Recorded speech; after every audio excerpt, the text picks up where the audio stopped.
Hi hello' good morning সকলোলৈকে। ৰাতিপুৱাই আজি শুই উঠিলোঁ আৰু ভাবিলোঁ আজি অলপ বজাৰ কৰিবলৈ ওলাই যাওঁ।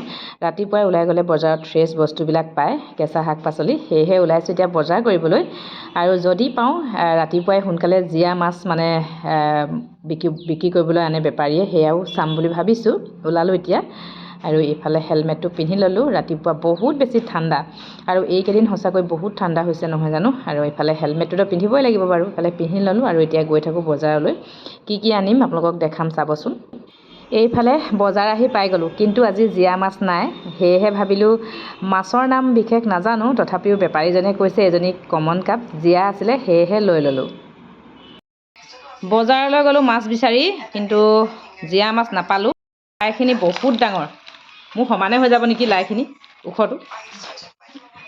লাই, খুতৰা, পালেং, সৰিয়হ, এইফালে আনিছোঁ কেঁচা জলকীয়া, এমুঠি কচু, আৰু এইখিনি হৈছে লফা, তাৰপিছত এইখিনি হৈছে বিলাহী।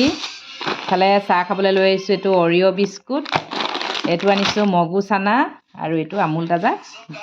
দুজনীহে আছোঁ, সেইকাৰণে মানে গাখীৰ 2 কাপ চাহ হ'ব। আৰু এইটো আনিছোঁ নিমকি, এতিয়া চাহ খাব লাগিব। এইফালে চাহ হৈয়ে গ'ল। এইজনী চাহ বনাই আনিছে, নিহাৰিকাও মাছ বিচাৰি আহিছিলে নাপালে। এতিয়া কি কৰিম আৰু, সেইকাৰণে ঘৰত আহি চাহ কাপকে খাই লওঁ।